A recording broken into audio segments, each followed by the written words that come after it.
start. Hello, and thanks for tuning into our presentation. My name is Luke, and my group has decided to cover the integrated oil and gas industry. We're interested to see what will lie ahead for this gigantically successful yet controversial industry. But before we explain that, we must analyze this. So what does integrated mean? And what disqualifies a company from our industry?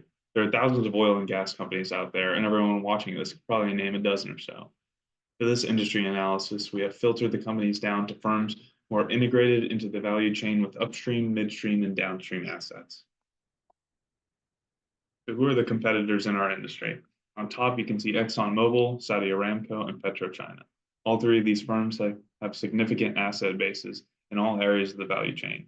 On the bottom, you might see some large players that you recognize. But these firms are large players in the oil and gas industry. They are not fully integrated. Both Valero and Phillips 66 do not own any upstream assets, and Oxy does not own any refineries. Here are the different business units common in all integrated oil and gas companies. First, you have the exploration and production business. This is what most people think of when they think of oil and gas. Giant drilling rigs and wells producing millions of barrels of crude oil. This business unit is the lifeblood of any integrated company. The crude oil you produce will end up serving as inputs to your remaining businesses as feedstock.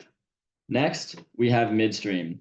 Any company's pipeline infrastructure and tanker fleet will serve to extract value out of its crude oil and refined products. Crude oil has no value if you cannot refine it. It is a black, gunky liquid that you cannot really do anything with, so you need to transport it to a refinery in order to turn it into a usable product that we are familiar with, like gasoline. Next is trading, an increasingly important business unit to these firms. Their trading division optimizes the firm's assets to capture arbitrage inefficiencies, manage commodity price risk using derivatives, and use firm knowledge to speculate on the same financial contract for a profit most of the time. Refining is another gigantic use of these firms. These behemoth complexes turn billions of gallons of crude oil into valuable products such as gasoline, jet fuel, marine fuel, and petrochemical feedstock. Chemicals is a relatively unknown part of the petroleum industry, but it is a hugely important one. Basically, all of our food is grown using petroleum-based fertilizers, and almost all plastics are oil-based. Last, and honestly least, is the retail business of having gas stations. These retail stations usually have very low margins because every stage in the value chain before your gasoline hits your tank eats up that margin as well. Now that we are all informed on what exactly these companies are doing besides gas stations and oil wells, let us talk about the 5 forces analysis of this industry. Starting with rivalry, we have a 2.33. This low score is expected in any business where inputs and outputs are commodities. There are also high exit barriers for this industry in terms of liquidity when trying to divest. Selling $20 billion refineries is not an easy thing to do. Next is buyer power with a good score of 3.63. The customers of this industry are plentiful and they're growing every day. These customers are also almost never buying products at a discount due to commoditization. Supplier power in the industry is extremely low. Suppliers of our industry are well services companies like Halliburton and the companies who make the pumps and drills that go into wells, pipelines, and refineries. Suppliers also include metals manufacturers. And for these firms, there are many of them. They have almost zero chance of forward integration, and end users do not care at all about the brand used.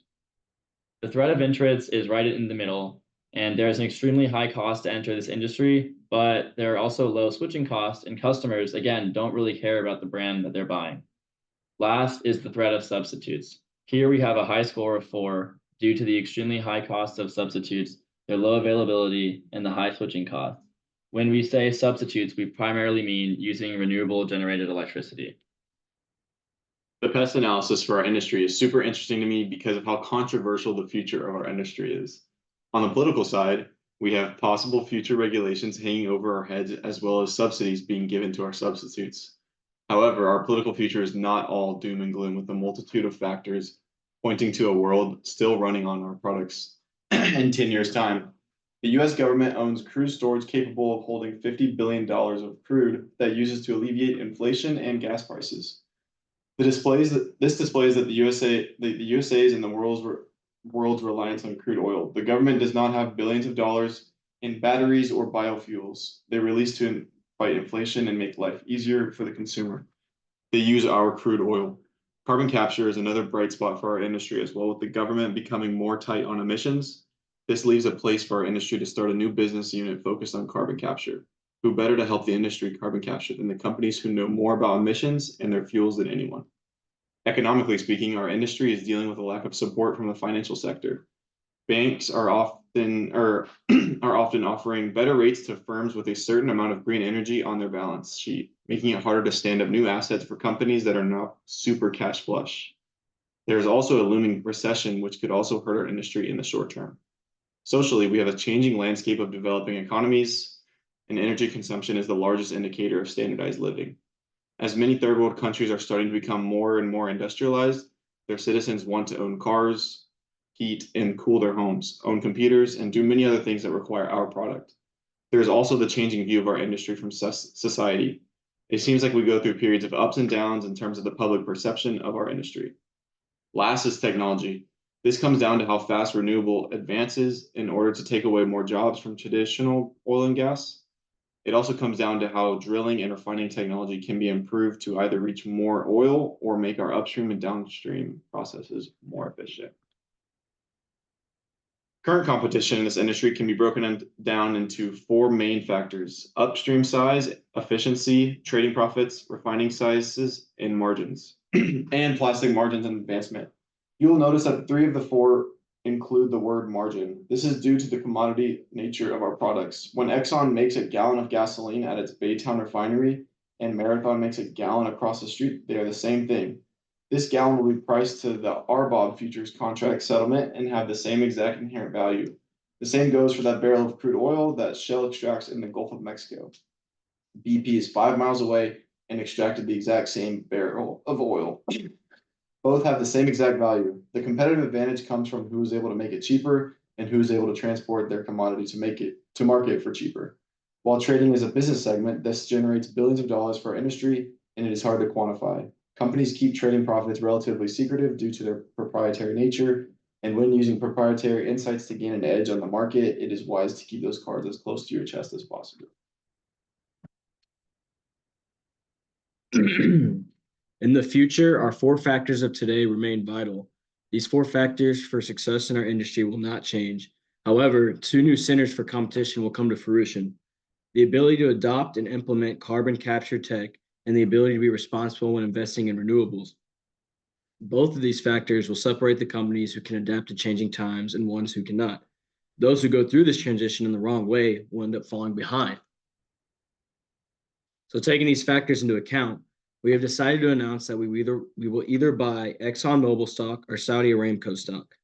Both companies are giants in this industry, and when economies of scale are so vital, the giants are the ones who are going to dominate in their margins. First, let's now analyze the upstream business of our competitors. In terms of size, Saudi Aramco dominates this industry. ExxonMobil is a distant second place. In terms of volume, nobody holds a candle to Aramco, but Exxon is still above all their competitors besides Aramco. Here you can see the cumulative refining capacity of all companies. Exxon is number 2, while Saudi Aramco is right behind them. This illustrates how more skewed towards upstream Saudi Aramco is. They definitely are an integrated company in all steps of the value chain, but in terms of the weighting, they are very overweighted in upstream. Here on the left is a picture of the Wink to Webster pipeline owned by Exxon. This pipeline carries valuable light crude oil from their upstream assets in the Permian to their multiple Gulf Coast refineries and plastics facilities. Exxon even paid $60 billion to buy Pioneer Resources, which was a huge upstream company with assets in the Permian, only increasing their footprint in this synergy. This creates a synergy where they do not have to give up any margin along the value chain while also producing high-quality products to serve both the U.S. Gulf Coast and the rest of the world through exporting. On the right is a picture of Saudi Aramco's Ras Tanura refinery and the surrounding oil fields.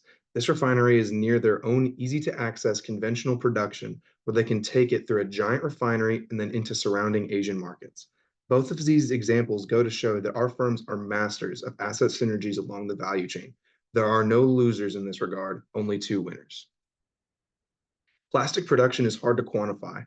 There's not a simple figure to determine who dominates the space. Using multiple sources, we have come to the conclusion that ExxonMobil dominates this industry in comparison to other integrated oil and gas companies.